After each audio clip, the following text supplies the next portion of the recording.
I am few meters away from this demonstration. The striking feature is that some people were expecting didn't turn up, probably because of the weather. It's raining here since this morning. I think the optimistic expectation here is about probably no more than 1,000 or 2,000 people are gathering here. It's not Tahrir Square in Egypt as some people were expecting here. And it's an array of organizations taking part in this demonstration. There are young people who were behind the whole movement from to start with, and then they were joined by some human rights organizations.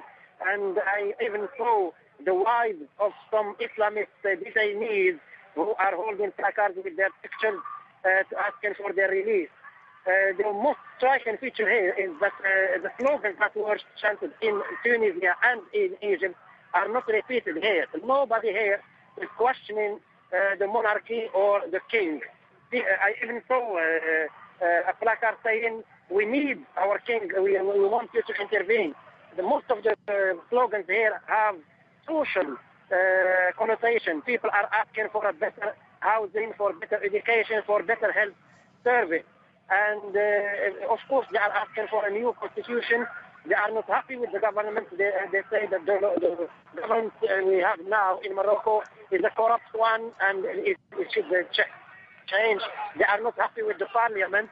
But as I said, most of the slogans they are chanting have social, and it's about the people are here just to ask for a better life and a better future.